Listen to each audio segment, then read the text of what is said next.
class. Okay, I'm doing it now.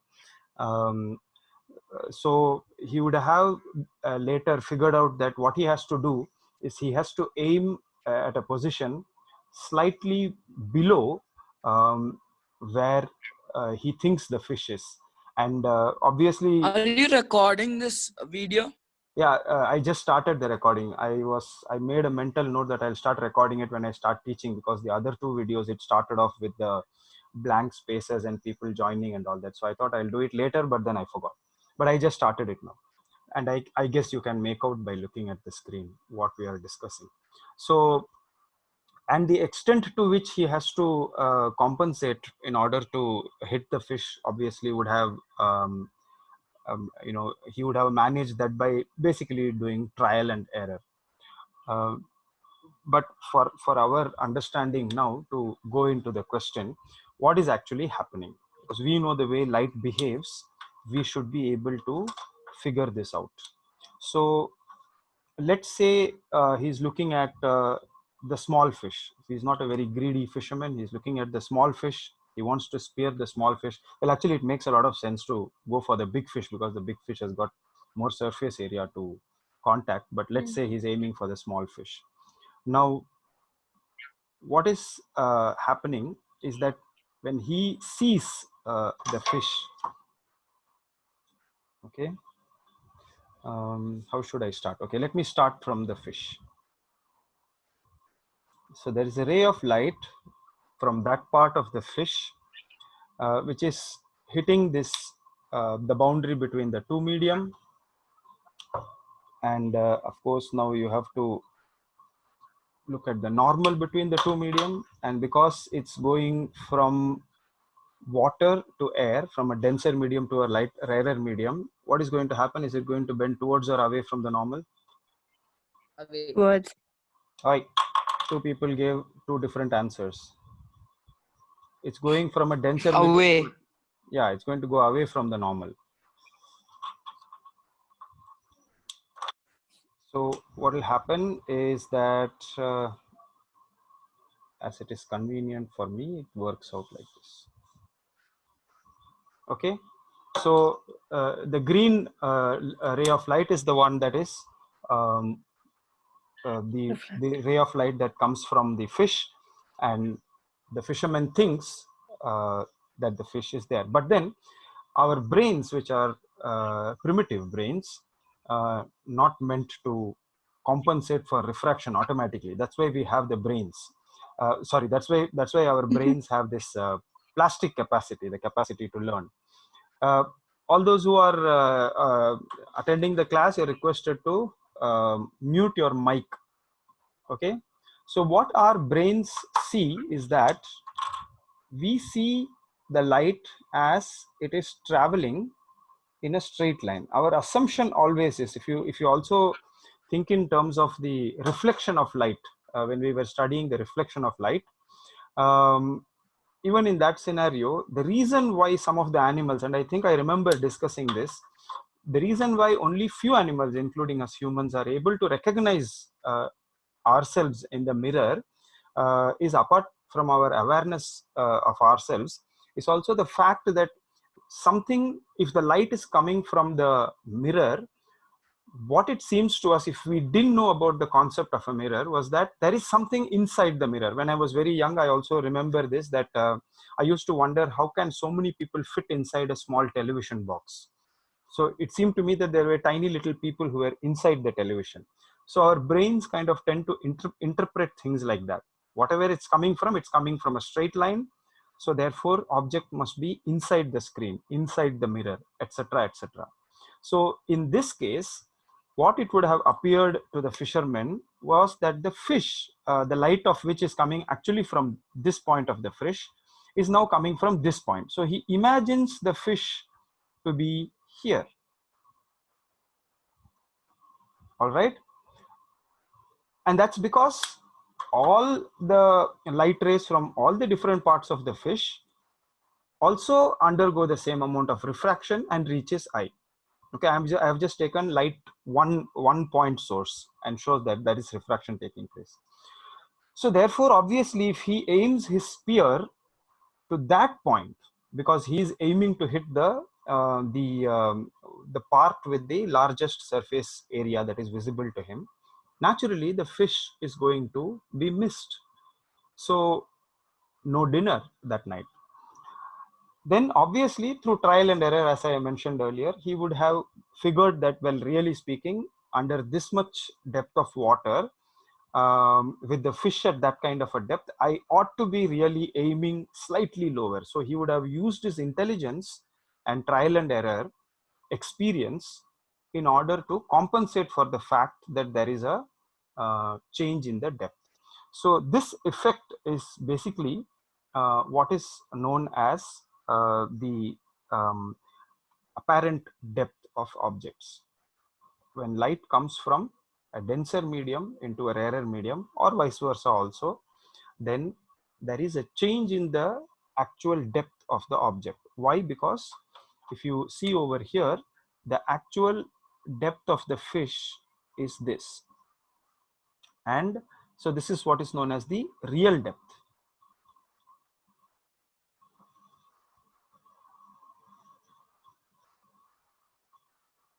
Whereas the fish now appears to be at this depth. Okay, and this is what is known as the apparent depth. And of course, as is usually the case, using a little bit of geometry, we can figure out the relationship between the real depth, apparent depth, and the refractive index of the medium in order to actually solve the problem accurately. Okay, so now let's look if there are any questions from people. Shreyansh is saying that right there is nonsense. Why?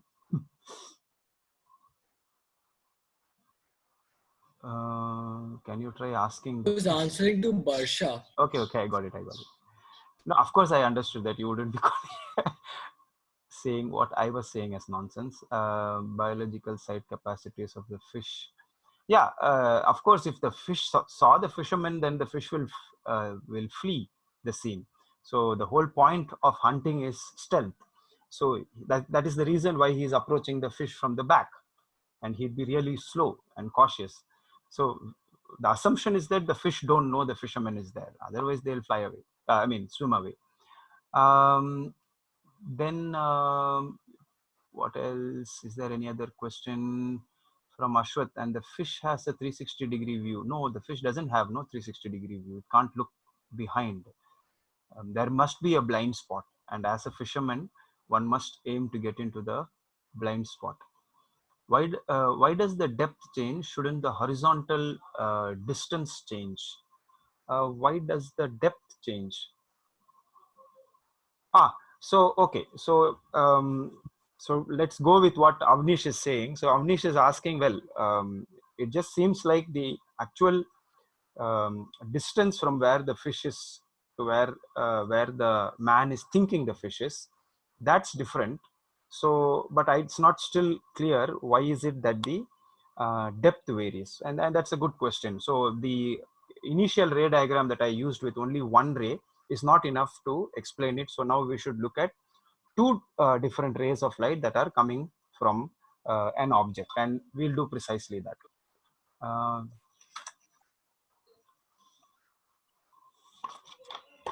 Yeah, uh, uh, Lion, that must be Kian saying that well, it's not that the actual depth of the fish changes, it's only the appearance of the depth that changes.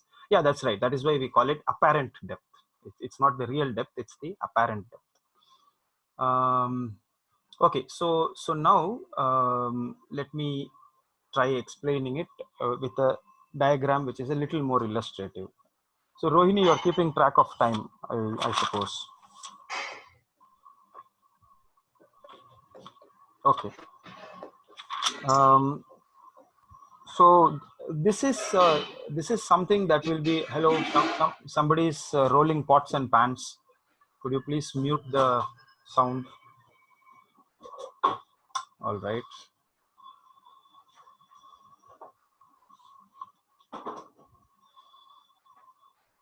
Okay. So there could be a kind of a general question in the boards where you might be asked to draw a diagram of an object and how it appears when it is below water. So therefore this is something that you must learn how to do, you must practice how to do. The diagram is of course on page 90.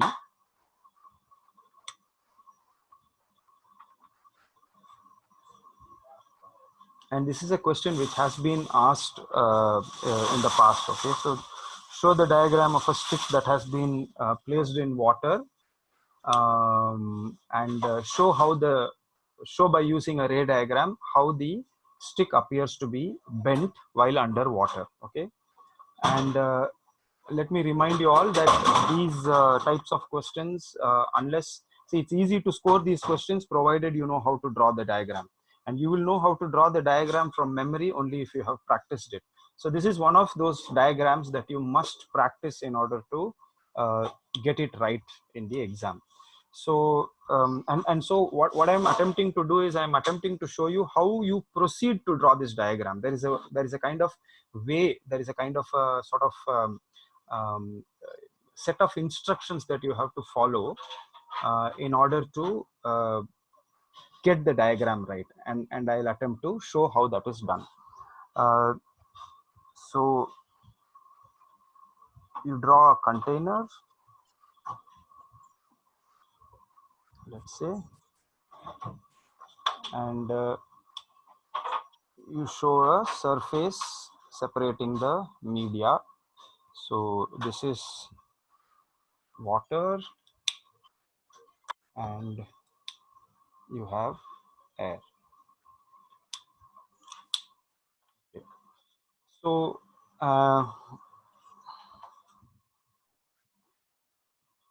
you start with a point somewhere like halfway into the container and a little bit more towards the left than towards the right. Okay, so you got the idea.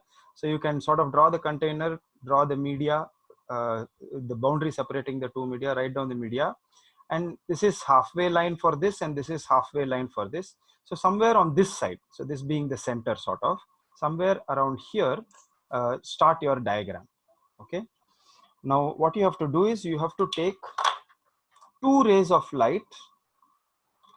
So this is any two rays of light, okay, which are obliquely incident at the bottom. So you take one like that and one pretty close to it. So that can be one point of incidence and this can be one point of incidence. Oh, wait a minute. No, you shouldn't start with that. I beg your pardon. You start with something else. Okay. The better idea would be to start at a point higher. This is actually the apparent point. You start with that, and I'll explain to you why you have to start with that. And you take two rays of light from this, and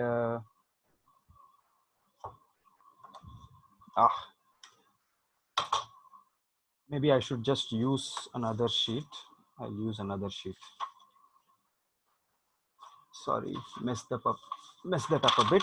I'll just use a separate sheet. Okay.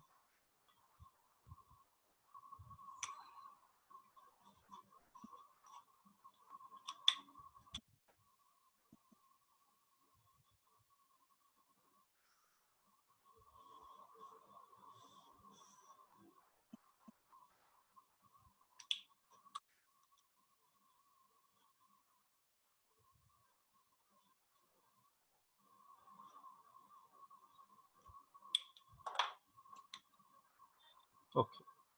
So you start with a point,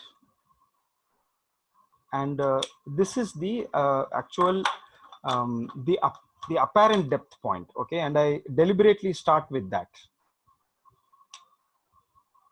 I'll try to explain why in a bit. So first thing is this line, this part of it should be dotted. So I hope you people are also making your sketches and using the sketches that you will practice the diagram later. So this part of it will be dotted and then a solid line, okay, and then another one, again a solid line up to the surface, and then again a dotted line converging at this point. Any questions at this point of time? So just to explain myself, I attempted to do it on this sheet, sort of got messed up a little bit. So I'm restarting the same question. This is an board question asked once every 2 or 3 years.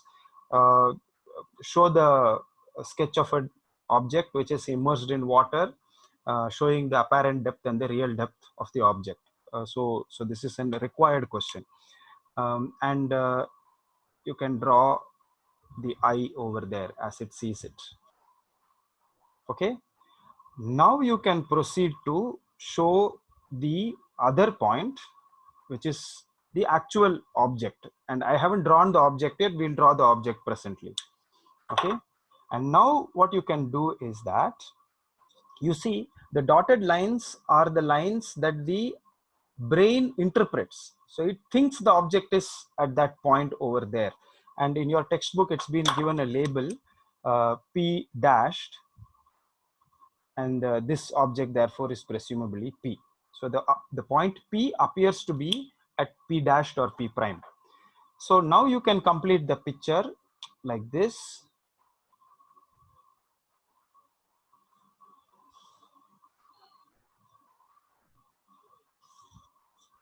Did you get the idea? So what is happening is, the rays of light that you are showing appearing from this object gets refracted to the eye in that manner. Then you can draw the normals, n, n1, n2, or n and n prime, however you want to do it, right? And then now you can complete the object.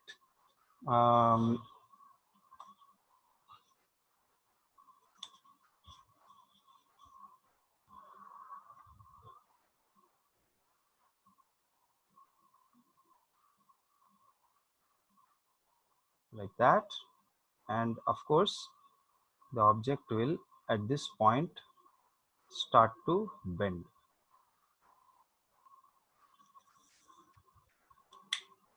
So this is how you would illustrate it. So accurate angles and so on are not essential at all. You just need to do a sketch, and that's why you can work backwards. So basically what I have done in drawing this diagram is you work it backwards. And now to answer Avanish's question, with a single ray, obviously you cannot pinpoint the position. See, because that in this diagram, for example, you can always sorry, I'll just move this a bit. You can always produce the ray forwards and say, well, where does it converge, where will the image form, and that will of course be inconclusive. But if you use two rays appearing from the object, then they will obviously converge at one point. And now we can then show that in comparison to the surface, there is a real depth and there is an apparent depth. And the difference between the real depth and apparent depth, that is this distance over here, can then be figured out using an equation. So that this is the as I have already labeled it, this is the real depth, this is the apparent depth, and this little bit over here is what is called as the shift. Sorry, yeah.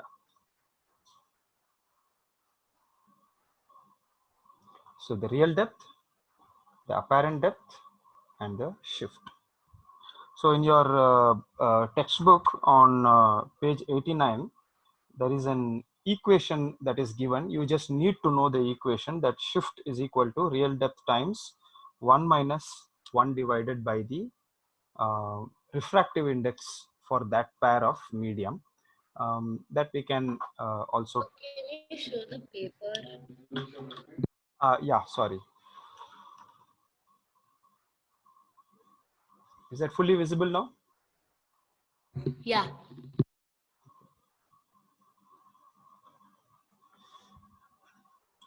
So Avnish is telling me to start winding up. So this is about what we about as much as we required. So uh, from the textbook, there is only that much that is there. There are, of course, some sections on the. I'm 5 minutes I'll be. So from the in the textbook, the real depth and apparent depth has been defined. Some diagrams drawn. That equation is given. You will be expected to solve some simple problems based on that equation, and you should be prepared to do that. If somebody wanted me to write the equation, shift is equal to